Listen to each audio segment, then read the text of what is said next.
नमस्कार, मैं हूं चंद्रशेखर जोशी और आप देख रहे हैं अंतर्राष्ट्रीय खबरों का सबसे भरोसेमंद कार्यक्रम खबर दुनिया की। इस कार्यक्रम में हम आपको इस वक्त की बड़ी और महत्वपूर्ण अंतर्राष्ट्रीय खबरें बताते हैं और दो बड़ी खबरों पर अपने विशेषज्ञ मेहमान से चर्चा करते हैं। आज के एपिसोड में हम चर्चा करेंगे कि तुर्की, पाकिस्तान और सऊदी अरब के बीच कौन सा नया रणनीतिक समझौता हुआ है।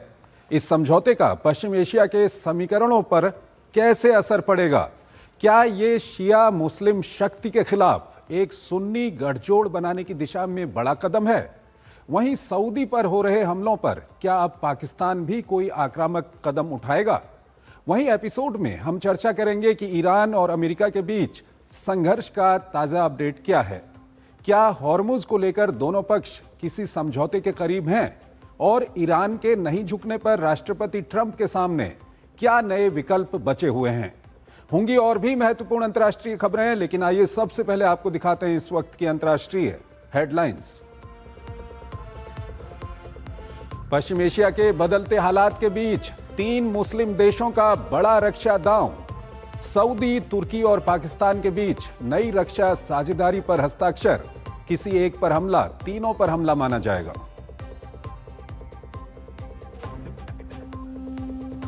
सऊदी अरब की बड़ी रक्षा डील के बीच हुती समूह ने बरपाया कहर। यमन में सैन्य ठिकानों को बनाया निशाना। 58 की मौत का दावा। सऊदी पर दागी मिसाइलें, लगी भीषण आग, 11 घायल। यमन का सही समय पर जवाब देने का संकल्प।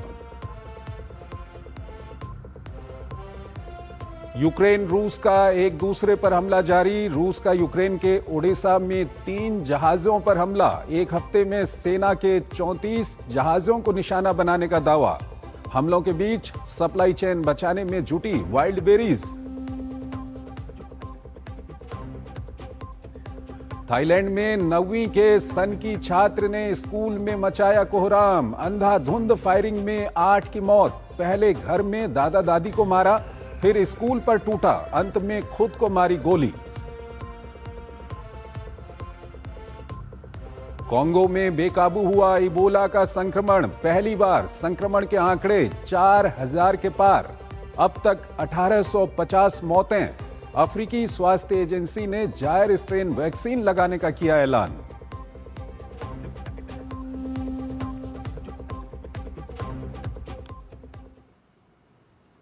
और आइए आपको पहली बड़ी खबर की ओर लिए चलते हैं। पश्चिम एशिया में बदलते हालात के बीच एक नए रणनीतिक गठबंधन की शुरुआत हुई है।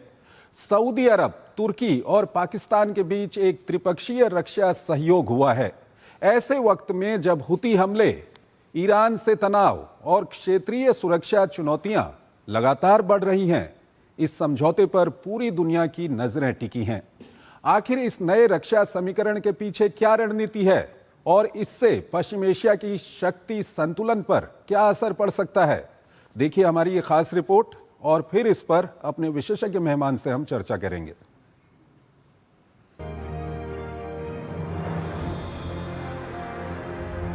पश्चिम एशिया की बदली परिस्थिति में बनते बिगड़ते समीकरणों के बीच परमाणु शक्ति, आर्थिक ताकत और रक्षा तकनीक के सहारे एक नए रक्षा सहयोग ने जन्म लिया है।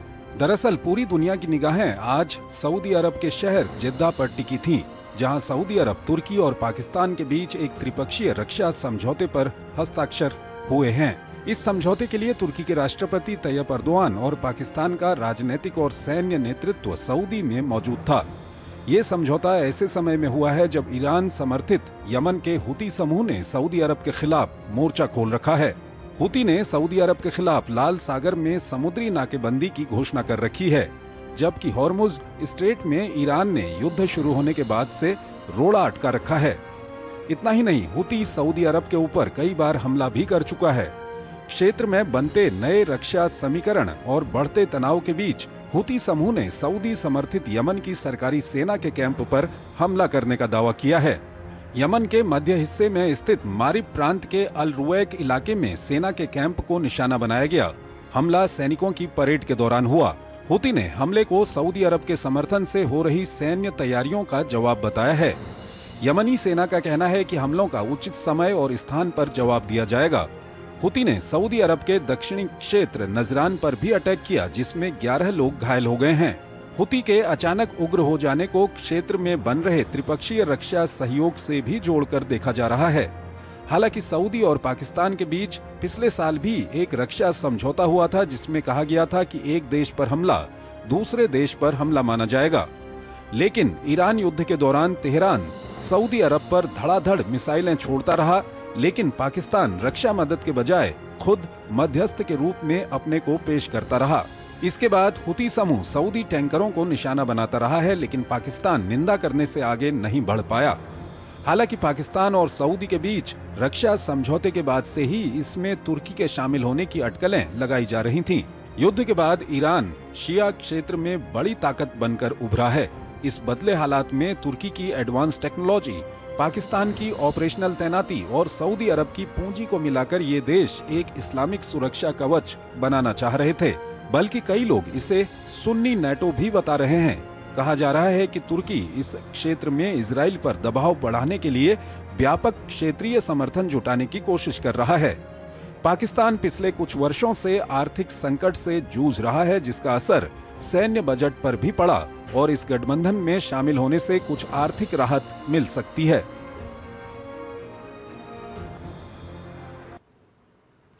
और इस खबर पर ज्यादा बातचीत के लिए हमारे साथ जुड़ रहे हैं doctor Rajan Kumar, SIS JNU से हैं, विदेशी मामलों के जानकार हैं। डॉक्टर कुमार, बहुत बहुत स्वागत है आपका हमारे इस कार्यक्रम में।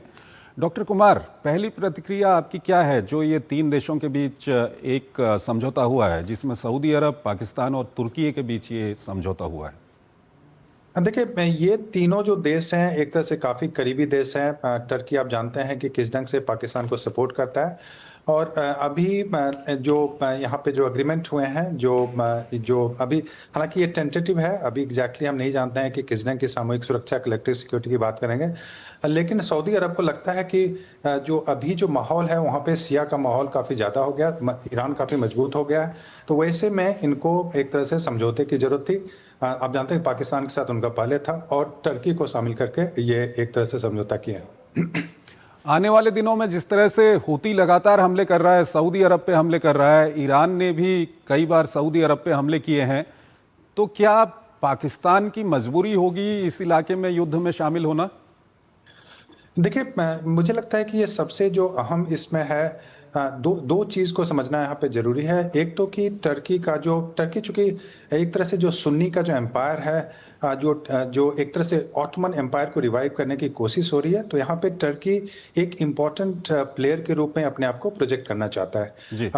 और सऊदी के साथ सबसे बड़ी दिक्कत यह है कि सऊदी बहुत ही, भले ही इकोनॉमिकली आपको लगे कि बहुत ही पावरफुल एक देश है, लेकिन ईरान के समक्ष में अगर सामरिक दृष्टिकोण से मैं बताऊं तो उनको लगता है कि अमेरिका जिस ढंग से उनको प्रोटेक्शन दे पा रहा था, अभी के माहौल जो प्रोटेक्शन पहले दे पा रहा था, शायद भविष्य में वो दो देशों से नहीं बचा पाए। एक तो उसको सऊदी को डर है, सबसे बड़ा जो डर है अभी ईरान से डर है। दूसरा कि वहाँ पे दो और डर है, मैं बता दूं चंद्रशेखर जी।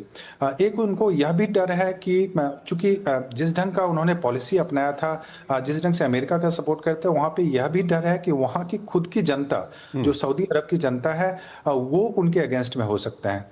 तो वैसे में उनको कैसे कंट्रोल किया जाए। और तीसरा कि मतलब यह भी लगता है कि ईरान और इसके अलावा ईरान एक है जो अपनी जनता है वो है। तीसरा यह भी लगता है कि अमेरिका जिस ढंग से प्रोटेक्शन दे पा रहा था अभी तक, अभी पूरी सुरक्षा की गारंटी आप जानते हैं कि एक तरह से जो सऊदी हैं, कतर है, बहरीन है, जॉर्डन इत्यादि जो देश हैं, वहाँ पे सारी सुरक्षा वहाँ पे एक तरह से अमेरिका प्रोवाइड करने की कोशिश कर रहा था। लेकिन अब इनका भरोसा नहीं है। अभी आप देख रहे हैं कि अभी क्या बात हो रही है, वॉशिंगटन में क्या डिस्कशन हो रहा है। डिस्कशन ये हो रहा है कि वॉशिंगटन के पास अभी पेट्रियट मिसाइल नहीं है। उनके पास जो वेपन्स हैं उसकी काफ़ी कमी, एटकैम्स जो कि शॉर्ट टर्म मिसाइल होता है, उसके बाद बैलिस्टिक मिसाइल और जो पेट्रियट मिसाइल जो कि डिफेंस मिसाइल सिस्टम होता है, इसकी काफ़ी कमी हो गई है। अब अगर ये सारे मिसाइल्स अगर सऊदी को नहीं अमेरिका दे पाएगा, तो आप मुझे बताएं कि अमेरिका कैसे अपने आप को, सऊदी को अगर अमेरिका नहीं दे पाता है तो सऊदी अरब अपने आप को कैसे प्रोटेक्ट कर पाएगा। लेकिन कहीं ना कहीं सर, सऊदी अरब पे तो ईरान ने हाल के दिनों में हमले किए हैं, हुती भी लगातार हमले कर रहा है, और सऊदी और पाकिस्तान के बीच में तो पहले से ही इस तरह का एक फैक्ट है।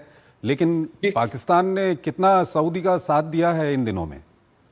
देखिए पाकिस्तान और सऊदी अरब में एक पहले एग्रीमेंट हुआ था, मैं बता दूं, जिसको कि एक तरह से बोला जाता है कलेक्टिव सिक्योरिटी या कलेक्टिव डिफेंस एग्रीमेंट, जिसका मतलब यह होता है कि अगर आपके देश पे आक्रमण होता है तो दूसरा देश ऑटोमेटिकली उसमें शामिल हो जाता है, यानी कि आपके डिफेंस में आता है। मैं यह बता दूं कि ये हालांकि जब भारत और पाकिस्तान के बीच जो सिंदूर ऑपरेशन हो रहा था तो उसमें ऐसा कुछ नहीं हुआ, आपने देखा। और यह भी मैं बता दूं कि भारत के संबंध सऊदी अरब से बरकरार है। लेकिन अभी क्या हो रहा है, जो वेस्ट एशिया की जो राजनीति है वहाँ पे सबसे ये छोटे छोटे देश हैं, मैं बताऊं सऊदी अरब की बात करूं पॉपुलेशन के हिसाब से या फिर उनकी जो सामरिक शक्ति है उसके हिसाब से, कतर, बहरीन, जॉर्डन इत्यादि इतने छोटे देश हैं कि इनको अभी न्यूक्लियर प्रोटेक्शन की जरूरत है। उनको लगता है कि इनको न्यूक्लियर प्रोटेक्शन की जरूरत है, और टर्की के पास भी आप जानते हैं कि न्यूक्लियर वेपन नहीं है। तो वैसे में टर्की भी चाहता है कि पाकिस्तान को अगर साथ में लेते हैं तो उनके पास एक न्यूक्लियर अम्ब्रेला आ सकता है। और इनको भी लगता है, सऊदी अरब इत्यादि को भी लगता है कि अगर पाकिस्तान उसके साथ होता है तो एक तरह से, एक पाकिस्तान का पॉपुलेशन बहुत बड़ा है आप जानते हैं, पाकिस्तान के पास अपनी टेक्नोलॉजी नहीं है, तो ड्रोन की टेक्नोलॉजी वो टर्की से लेने की कोशिश करता है। पाकिस्तान के पास जो कैपिटल जो इन्वेस्टमेंट के लिए चाहिए वो बहुत बड़ा क्राइसिस होता है, उनको लोन रीपेमेंट। तो सर ये कहीं ना कहीं पश्चिम एशिया की अगर हम बात करें तो शिया बनाम सुन्नी होगा क्या इससे आगे? चंद्रशेखर जी, मैं इसको शिया बनाम सुन्नी की तरह से नहीं देख रहा हूँ, क्योंकि मैं बताऊं कि उसमें क्या दिक्कत है वैसे देखने से। जो मेन इशू जहां से ये पूरा युद्ध स्टार्ट हुआ है वो स्टार्ट हुआ था हमास से। हमास आप जानते हैं कि वहां पे वो एक सुन्नी पॉपुलेशन है, वो कोई शिया पॉपुलेशन नहीं है।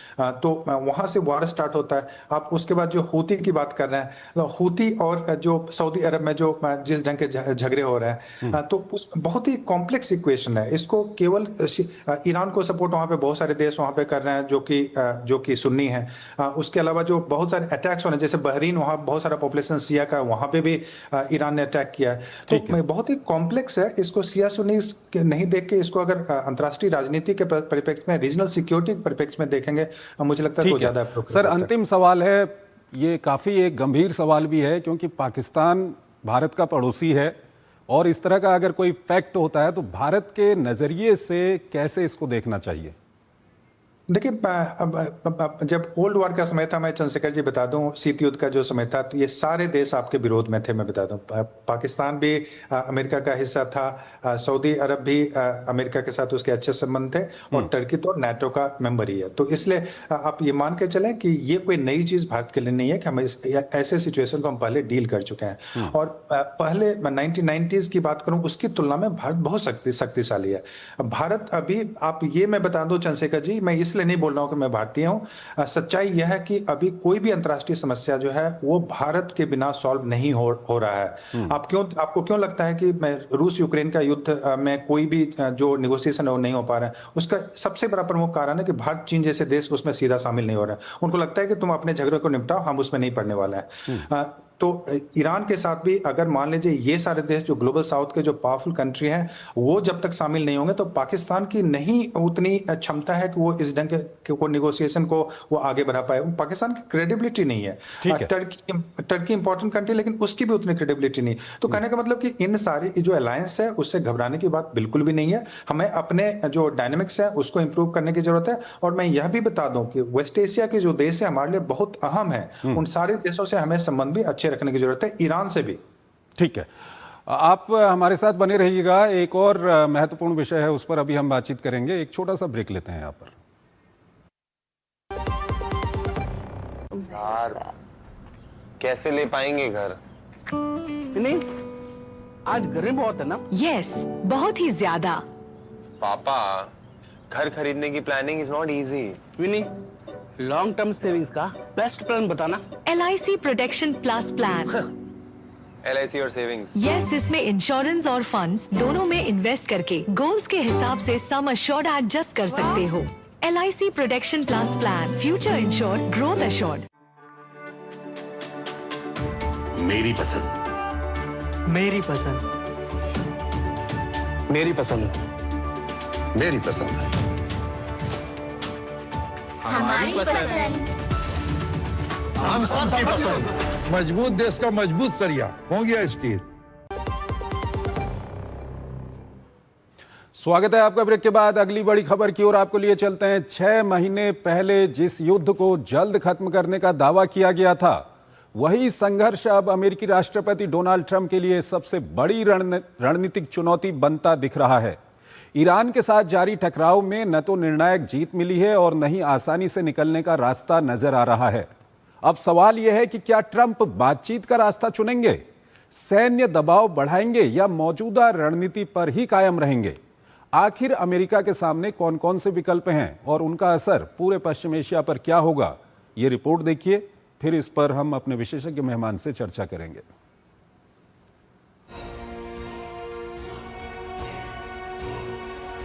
अमेरिकी राष्ट्रपति डोनाल्ड ट्रंप जिस युद्ध को जल्द खत्म करने का दावा कर रहे थे, वही संघर्ष अब उनके लिए मुश्किल बन चुका है। ईरान के खिलाफ शुरू की गई सैन्य कार्रवाई अब राष्ट्रपति ट्रंप के लिए बड़ी राजनीतिक और रणनीतिक चुनौती बन गई है। छठे महीने में पहुंच चुके इस युद्ध से बाहर निकलने के लिए अमेरिका के सामने आसान विकल्प नहीं है। हालांकि उन्होंने एक बार फिर दोहराया है कि युद्ध जल्द खत्म हो सकता है, क्योंकि ईरान लड़ाई को ज्यादा समय तक जारी नहीं रख सकता। उन्होंने हॉर्मुज से जुड़े मुद्दों पर भी बातचीत आगे बढ़ने की उम्मीद जताई।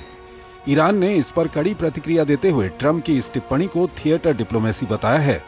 संसद के स्पीकर कालीबाफ ने कहा कि बातचीत, दबाव और आरोपों का इस्तेमाल एक रणनीति के तौर पर किया जा रहा है। उन्होंने कहा कि ईरान को अब सिर्फ ठोस कदमों और प्रतिबद्धताओं की जरूरत है। तो सवाल उठता है कि ट्रंप के पास इस संघर्ष से निकलने के लिए रास्ता क्या है। रॉयटर्स के एक विश्लेषण के मुताबिक ट्रंप के पास 3 विकल्प हैं। पहला बातचीत का बताया जा रहा है। ओमान के जरिए हॉर्मुज पर समझौता अंतिम चरण में है और अगर ऐसा होता है तो ये ईरान की बड़ी कूटनीतिक जीत होगी। दूसरा, सैन्य कार्रवाई को और तेज कर ईरान पर नए हमले किए जा सकते हैं, लेकिन इसके खतरे भी हैं। इससे युद्ध और लंबा खिंच सकता है। पश्चिम एशिया में तनाव बढ़ सकता है और अमेरिका को राजनीतिक नुकसान भी हो सकता है। तीसरा, मौजूदा स्थिति को बनाए रखना, यानी ईरान पर दबाव जारी रखना और सीमित जवाबी कार्रवाई करते रहना। लेकिन विशेषज्ञों का कहना है कि इससे भी ट्रंप को इस संघर्ष से सम्मानजनक तरीके से बाहर निकलने का मौका नहीं मिलेगा, क्योंकि ट्रंप पहले ही युद्ध खत्म करने के कई दावे कर चुके हैं। अमेरिकी विशेषज्ञों के मुताबिक ट्रंप प्रशासन अब ये महसूस कर रहा है कि ये संघर्ष अनिश्चित समय तक जारी नहीं रह सकता। ईरान की सैन्य क्षमता को नुकसान पहुंचाने के अमेरिकी दावों के बावजूद युद्ध के मूल लक्ष्य अभी पूरी तरह हासिल नहीं हुए हैं। यही वजह है कि अब बातचीत और समझौते की संभावनाओं पर ज्यादा जोर दिया जा रहा है। वहीं तेहरान धमकी दे रहा है, अगर अमेरिका ने दोबारा हमला किया तो वो खाड़ी देशों की ऊर्जा सुविधाओं को निशाना बना सकता है, जिससे पूरे क्षेत्र में आर्थिक संकट का खतरा बढ़ सकता है। डॉक्टर राजन कुमार हमारे साथ जुड़े हुए हैं, SIS GNU से हैं, विदेशी मामलों के जानकार हैं, उनसे हम बातचीत करेंगे। डॉक्टर कुमार जी, ईरान की ओर से अभी तक कोई ऐसे संकेत नहीं मिल रहे कि ये कहा जा सकता है कि ईरान कहीं ना कहीं अमेरिका के सामने घुटने टेक रहा है या झुक रहा है। तो प्रेसिडेंट ट्रंप के सामने क्या कुछ विकल्प हैं? क्योंकि हॉर्मुज को लेकर भी ये कहा जा रहा है कि अंतिम चरण में बातचीत है, लेकिन वहाँ पर क्या ईरान और ओमान टोल लगाएंगे, नहीं लगाएंगे, ये सब कुछ भी अभी अनिश्चित बना हुआ है सब कुछ। जी बिल्कुल। देखिए, इसमें ट्रंप के पास 3 ऑप्शंस हैं। पहला तो यह कि ट्रंप इसमें हमले को जारी रखें, हमले को बढ़ाने की कोशिश करें। दूसरा, ट्रंप के पास ऑप्शन है कि वो समझौते की बात करें, जैसा कि समझौता पहले हो रहा था। अब वो बोल रहे हैं कि पाकिस्तान समझौता नहीं करेगा, वो पाकिस्तान से भी नाखुश चल रहे हैं, उनकी जो टीम है उससे भी नाखुश चल रहे हैं। तीसरा जो ऑप्शन है अमेरिका के पास, ट्रंप के पास, यह है कि वहां से वापस, यानी कि विड्रॉ कर लें, वापस चले जाएं अपने वहां से लेके, और फिर जो रीजनल शक्तियां हैं वहां पे चीन, रूस, ईरान, टर्की इत्यादि मिलकर अपनी एक व्यवस्था कायम करेंगे। तो सबसे दिक्कत यह है कि कोई भी ऑप्शन जो है, अगर कोई भी रास्ता वो अपनाते हैं तो उसके स्ट्रेटेजिक कॉस्ट, यानी कि उसका जो काफी परिणाम होगा, काफी बुरा होगा। तीनों सबसे दिक्कत यही है। वो अगर युद्ध करते हैं तो उनके काफी मिलिट्री वहां पे उनकी डेथ की संभावना है, इंजरी, कैजुअलिटी की संभावना है, और वहां पे उनको लाखों सैनिकों को उतारना पड़ेगा, क्योंकि ईरान अफगानिस्तान नहीं है। ईरान एक ऑर्गेनाइज्ड स्टेट है और उसकी अपनी आर्मी है। इराक भी नहीं है, इराक से काफी पावरफुल ईरान है अभी के समय में, आप जानते हैं। तो इसलिए वहां पे युद्ध करने का मतलब लाखों लाखों सैनिकों को उतारना, और इसका मतलब है कि ये ट्रंप उनको परमिशन लेना पड़ेगा, वॉर डिक्लेयर करना पड़ेगा। नवंबर का जो इलेक्शन होने वाला है, जो मिड टर्म इलेक्शन जिसको बोलते हैं अमेरिका में, उसमें कांग्रेस में इनकी हाउस ऑफ रिप्रेजेंटेटिव में जो अभी बढ़त बनी हुई रिपब्लिकन पार्टी की, लगभग बताया जा रहा है कि वो नहीं रहेगा। तो वैसे में वॉर भी वो डिक्लेयर नहीं कर सकते क्योंकि कांग्रेस का सपोर्ट उनको नहीं मिलेगा। दूसरा कि जो निगोशिएशन की जो उनकी स्ट्रेटजी है सरासर गलत है। निगोशिएशन कैसे होता है कि आप ऐसा कहीं आपने नहीं सुना होगा आज तक कि बातचीत भी चल रही है और बॉम्बिंग भी चल रही है। ऐसा कहाँ होता है कि हम निगोशिएट भी करेंगे और ईरान को बॉम्ब भी कर रहे हैं। आपको एक तरह से पहले सीज फायर करना पड़ता है, उसके बाद जो डीमिलिटराइज करना पड़ता है, तब इस ढंग की सारी बातें होती हैं। लेकिन ऐसा ट्रंप बिल्कुल भी नहीं करना चाहते हैं। वो हॉर्मुज को भी बंद रखेंगे, अटैक भी करते रहेंगे, प्रोवोकेटिव स्टेटमेंट भी देते रहेंगे। कई बार स्टेटमेंट के भी मायने होते हैं। वो बोलते हैं कि हम पूरे सिविलाइजेशन को खत्म कर देंगे, फिर ऐसा युद्ध करेंगे कि वर्ल्ड वार, अभी कल परसों का स्टेटमेंट था कि ऐसा अटैक करेंगे कि उन्होंने कि पूरे मतलब वर्ल्ड वार 2 के बाद ऐसा कुछ हुआ नहीं है। लेकिन सच्चाई क्या है? अटैक करने से पहले उनको अपनी जो जनता है उसको तैयार करना पड़ेगा, उनकी जो आर्मी है उसको तैयार करना पड़ेगा, उनको देखना पड़ेगा। लेकिन सर, ईरान के रवैये को लेकर के क्या कुछ कहेंगे आप? क्योंकि अभी ये जो अभी का मामला है, एक तरह से समझौता तो हो गया था, लेकिन हॉर्मुज में जो जहाज़ों पर हमले पहले ईरान की ओर से किए गए, उसके बाद ये मामला आगे की ओर बढ़ा। जी बिल्कुल, क्योंकि इसमें देखिए ईरान को एक चीज पता चल गया है, वो है अमेरिका की कमजोरी। अमेरिका की कमजोरी पता चल गया है कि वहां पे चूंकि राजनीतिक सपोर्ट इनको जो जनमानस का सपोर्ट है वो ट्रंप को नहीं है। उनको यह पता चल गया है कि अमेरिका के पास अभी मिसाइल की एक्सट्रीम, आज का मैं रिपोर्ट बता रहा हूँ, वहां के एक अखबार का रिपोर्ट बता रहा हूँ कि म्यूनिशन यानी कि जो उसमें हथियार होते हैं उसकी काफी ज्यादा कमी हो गई अमेरिका में। एटैकैम्प जो कि शॉर्ट टर्म मिसाइल है वो यूक्रेन को उन्होंने काफी दिया हुआ है, तो उसकी कमी हो गई है। यानी कि कहीं ना कहीं ईरान जो है वो जो न्यूक्लियर मुद्दा जिसको ट्रंप मूल मुद्दा बताते हैं उसकी ओर नहीं बढ़ना चाहता, उससे पहले ही अमेरिका को कहीं ना कहीं फंसा के रखना चाहता है। क्या मैं सही कह रहा हूं सर? जी बिल्कुल बिल्कुल, क्योंकि उसको लगता है कि अमेरिका की क्षमता नहीं है कि वो सरेंडर करवा पाए। अगर ईरान को लगता है कि अमेरिका की क्षमता बिल्कुल मजबूत है, बहुत अमेरिका शक्तिशाली है, उनके पास हथियार भी हैं और एक पॉलिटिकल विल पावर भी है, तो शायद ईरान इस ढंग से बिहेव नहीं करता। लेकिन ईरान को उनका वीकनेस पता चल गया है और सारे एक्सपर्ट, जो अमेरिका के एक्सपर्ट, बाहर के भी एक्सपर्ट, जो भी स्ट्रेटेजिक एक्सपर्ट्स हैं, इजराइल को छोड़ के, इजराइल को लगता है कि अभी भी अटैक होना चाहिए, लेकिन उसके अपने अंदरूनी कारण है। उसको छोड़ के कोई भी देश अभी नहीं बोल रहा है कि अमेरिका इस सक्षम है वहां पे अटैक करके, वहां पे रेजिम चेंज करके पूरी सोसाइटी को कंट्रोल करने के लिए। तो इसलिए वैसे में ईरान, लेकिन एक कुछ लोगों का यह भी मानना है कि जो अमेरिकन जनता है उसके माइंडसेट को जो लोग समझते हैं, उनका यह भी कहना है कि कहीं ना कहीं मिड टर्म तक ट्रंप इसको खींचना चाहते हैं। इसमें कितनी सच्चाई है? नहीं, मिड टर्म में खींचने के लिए देखिए, वो तो ये डिक्लेयर करना चाहता है मिड टर्म से पहले कि वो विक्ट्री हो गई, उनकी जीत हो गई, ताकि मिड टर्म पे उसका प्रभाव पड़े। जब तक वो नहीं बताते हैं, अगर वहां पे फंसे रहे, निगोशिएट भी नहीं कर पाए, और ईरान भी इस चीज को जानता है कि मिड टर्म में ये फंसने वाला है, तो ईरान भी फंसा के रखना चाहता है कि मिड टर्म तक तो हम कोई भी निगोशिएशन भी नहीं करने वाला। तो इसलिए मुझे लगता है कि ये यही कारण है जिसके कारण से ना तो वहां पे समझौता हो पा रहा है और ना ही वहां पे कोई इस ढंग की स्ट्रैटेजी है कि वहां पे जीत पाए। और विड्रॉ करने का मतलब है कि पूरी तरह से अमेरिका का वहां विड्रॉ नहीं करेंगे। मैं बता दूं, रीजनल एलाइज जो हैं वो सारे खतरे में आ जाएंगे और अमेरिका की इतना बड़ा रेपुटेशन क्राइसिस होगा कि फिर अमेरिका उसको झेल नहीं पाएगा। तो वैसे में विड्रॉ भी नहीं करेगा। तो अमेरिका एक तरह से फंसा हुआ है और कुछ महीनों तक मुझे लगता है वहां पे फंसा हुआ ही रहेगा। कोई कंप्रोमाइज की संभावना अभी तुरंत तो नहीं दिख रही है। ठीक है, बहुत बहुत शुक्रिया सर आपका हमारे इस कार्यक्रम में जुड़ने के लिए और दोनों ही महत्वपूर्ण विषयों पर अपना महत्वपूर्ण विश्लेषण हमारे दर्शकों के साथ साझा करने के लिए।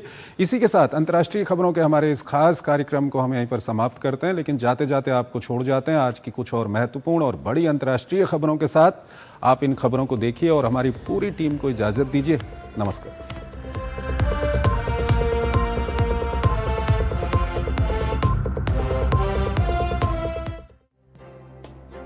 थाईलैंड के नोंथाबुरी प्रांत में शुक्रवार को एक स्कूल में हुई गोलीबारी में 8 लोगों की मौत हो गई। पुलिस के मुताबिक 9वीं कक्षा के हमलावर छात्र ने पहले अपने दादा दादी की गोली मारकर हत्या की और फिर स्कूल पहुंचकर अंधाधुंध गोलीबारी शुरू कर दी। इस हमले में 3 शिक्षकों और 3 छात्रों की जान चली गई, जबकि कई लोग घायल हो गए।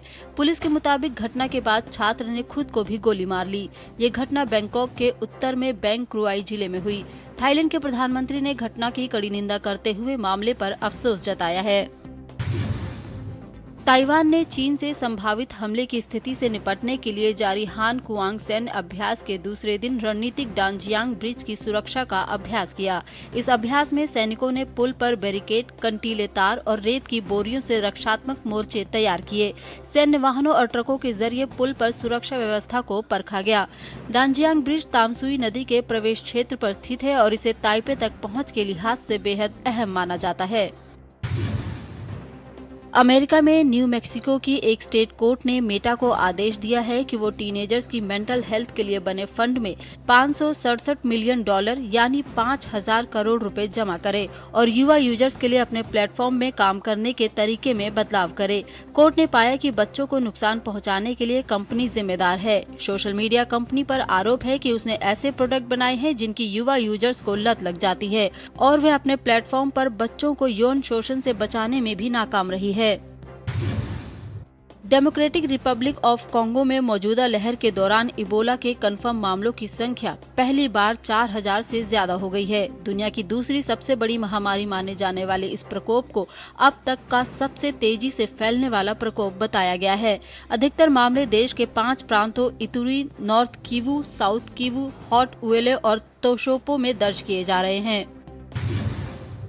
UK migration commissioner Magnus Brunner ने कहा कि माइग्रेशन के मामले में मोरक्को का सहयोग पाने के लिए यूरोपियन यूनियन को वीजा और ट्रेड पॉलिसी समेत सभी उपलब्ध तरीकों का इस्तेमाल करना चाहिए। दरअसल पिछले हफ्ते उत्तरी अफ्रीका में स्पेन के इलाके स्यूटा में लगभग 72,000 प्रवासी दाखिल हो गए थे। हाल के वर्षों में ईयू के इलाके में अवैध घुसपैठ की यह सबसे बड़ी घटनाओं में से एक है। दक्षिण पश्चिमी जापान में टाइफून डॉल्फिन के कारण हजारों लोगों को इलाका खाली करने का आदेश दिया गया है और 500 से ज्यादा उड़ानें रद्द कर दी गई हैं। टाइफून इस इलाके की ओर बढ़ रहा है और इस कारण यहां तेज हवाएं, भारी बारिश और ऊंची लहरों का आना शुरू हो गया है।